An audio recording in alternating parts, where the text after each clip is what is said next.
Hi bro, how are you? Funny player here. Episode 67 Part 4 was finally released after a week of anticipation, and it was a wild ride. Fans had been wondering what could possibly happen in Part 4 since everything had already occurred in Part 3, but I can assure you that there were still surprises in store. In my previous video, there was no conclusion and only a teaser for what is to come. However, it appears that we have uncovered significant findings, and we have been given a glimpse of what is to come. There is so much awaiting us. Much to discuss, but the place to start is when the secret agent interacted with the POV cameraman for the first time. Just a reminder that if we compile all parts for episode 67, it would be helpful. However, if we eliminate identical scenes from each episode, it may be closer to 5 minutes. It appears that the length of the video is approximately 6 minutes.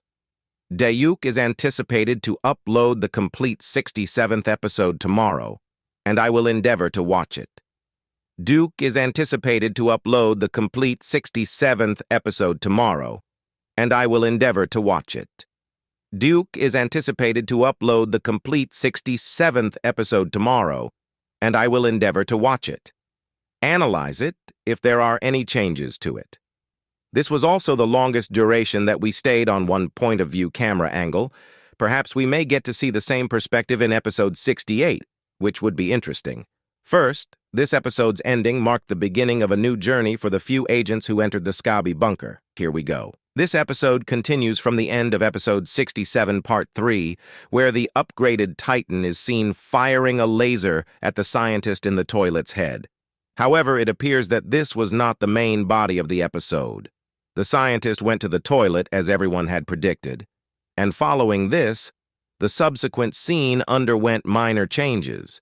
This has also occurred in the previous 2 parts, and in the full version of this episode, it is highly likely to happen again. Likely use the latter one.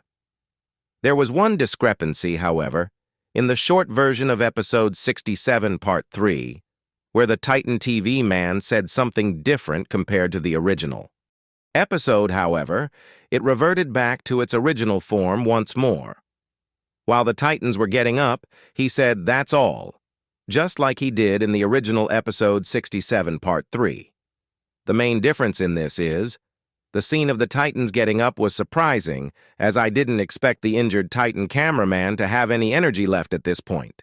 However, there was another subtle change that many may have noticed. Not noticed in the original Part 3. Titan TV's man's core remains stationary, but in this clip, it's evident that it changes shape. Additionally, the POV cameraman doesn't zoom in on his face immediately after this moment.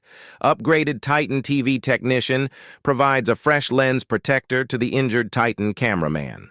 I believe they may have reviewed the POV footage at the TV technician's base and consulted with the scientist before departing. TV man quickly developed a new lens to ensure its protection. Otherwise, why would he be carrying a lens protector unless he retrieved it from inside the scientist's toilet after stabbing him? Head after this scene, we witness the initial encounter between Titan TV and Titan speaker characters post-episode 47, which we are all familiar with. It's worth noting that during this encounter, Titan speaker man greets Titan TV man with a wave. Seems like he's friendlier towards him due fear stemming from the stabbing incident when he was infected. At this point, Titan TV man is truly our king. And funny enough, right after the Titan speaker waves at him, the Titan TV man looks at the Titan speaker and says, "No stabbing in reverse," while waving his finger. This really did give me a giggle when I first heard it. Here you go, have a listen. Yourself in this scene, we also gain a clearer view of his improvements. As we obtain a side view, it appears that the TV screens on his arms are capable of rotating by 270 degrees and could potentially serve a practical purpose. While fighting more than one opponent, if you remember episode 47, he was ganged up on and struggled a lot. These 2 screens on his arms may be moving separately from everything else, and their real use is most likely for defensive purposes. Can also see that he has more protection on his monitor now, although he probably no longer needs it. I'm sure that the scientist TV man monitor that won't break so easily this time. This time we also get to see his new jetpacks. A bit, and it looks like they have some purple accents to them, just like everything else on his body now, right? After that, we hear a huge explosion, and the can be heard, and the POV cameraman suddenly looks right to see one of the craziest scenes we've ever seen in this series. I'm not gonna lie, I have no idea what I'm still going to put in today's thumbnail, because there was so much crazy stuff going on. In this scene, we saw 3 G-Man toilets. Clones or robots or imposters or maybe even the real one, I have no idea at this point. Maybe the theory that was going around at that point that there were multiple G-Mon from the beginning. But I don't think we'll get an answer. I don't think we'll get an answer to that in the near future. But one thing that looked different about these 3 G-Man toilets were the faces. The G-Man toilet we know has been beaten so many times that his whole face is cracked, and he looks old at this point. But these 3 look normal, and the version of the G-Man toilet when he was first introduced. They also talk and smile a lot more. Strangely, compared to the original G-Man toilet we know, so I think none of these G-Man toilets are the original. And they may have actually been made after the clone we saw in episode 65. Scientist Toilet considered this experiment a success and started creating a G-Man toilet army, and this is just the beginning. There are so many. But one thing is for sure, the enhanced Titan TV man was so ready to fight them all alone, because in the next scene, Blut literally whips out his blade without a care in the world, and what a bloody Chad this is. Blood is the definition of a hero. His blade literally knocks out the camera when he's near it. The levelers must be going crazy, because there is literally no one who can in his way at the moment. Make different faces on all of his monitors just before he jumps into the blood. He literally had a Yu-Wu face on his crouch area. Before we continue, let's take a look at the whole G-Mon toilet. Clones one by one because it seemed to follow a theme, and this might give us an idea of what to expect. The first G-Man toilet clone we will see is the closest to the original and has 11 lasers, and it kind of looks like the design G-Man toilet had in the troll leaks, where he was fighting the so-called microwave man. If you're watching this da fuck, we better have a microwave race later in the Titan series. Microwave Man would cook anyone in his way. The next G-Man toilet clone we see is an airplane toilet, and it looks like it has 4 rocket launchers that can shoot 4 rockets each, which is probably true. The least powerful of this silly trio, because he is likely to run out of rockets pretty quickly unless he has a way of getting them from the nearest G-Man toilet. The clone we see is a claw G-Man toilet. Kind of looks like a scientist toilet. Has been trying to turn various toilets into G-Man toilets, and we might even get to see something like a UFO G-Man toilet or a mutant G-Man toilet.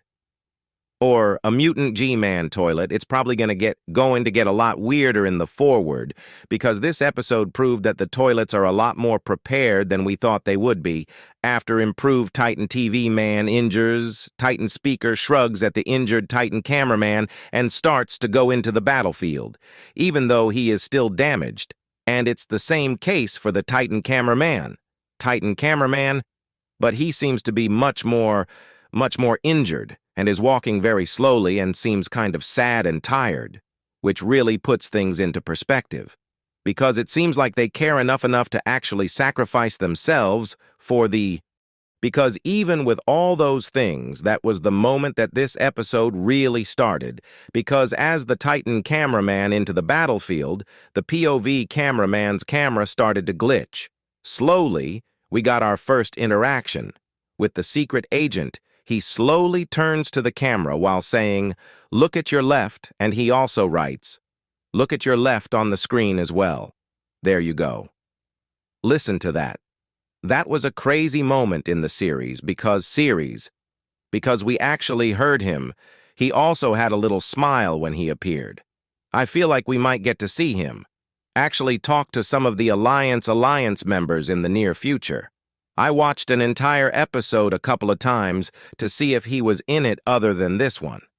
One in the counter, but I couldn't find him at all, but we actually found someone else, because the second the POV cameraman turns to his left, we see the actual body of the scientist's toilet, and it looks like he was controlling the big body from inside. Body from inside. Maybe it's the same with Gee-Man toilet, because we know he used to be smaller, the scientist. Toilet actually looks crazy here, and is surprised when he sees the POV. The cameraman looks at him and literally laser the second he sees us. It's clear that this is his real body. Otherwise he probably wouldn't have been scared enough to shoot a big cameraman the second he saw him. The reason why I said scientist's toilet wasn't scared enough in the last episode, here he actually seems to think he is in danger, and the second POV, the cameraman pulls out the rocket launchers. Blood pours into the bunker, and the POV cameraman starts to follow him as, the way we can see the injured big speaker man from episode 63, he really is the true form of Giga Chad because of the actions he took, because of his actions in both episode 63 and episode 67 part 4. I can assure you that he will never be forgotten, but we'll get to him later in the video. Right when we trying to get in, we can see that the box on the left sparks again, just like as it did in episode 67, part 1, and I mentioned that it might have been by the secret agent, and it looks like I was right because we get confirmation later in the episode. Also, if you look closely, scientist goes to the left corridor when he enters the bunker, and this is probably me. Means that the Alliance might go to the we somehow make it in at the last second. But after we stand up and look behind us, we see the Sigma large man holding the door open with all his so that the agents can get in, and it looks like inside, and it looks like the dark speaker. The man is also here with the Alliance, can also see the injured cameraman running. But that's not the most important detail in this scene. If you look at the left side, the passcode part for this has been tampered with, and there is a strange green glow. I think we all know what that means.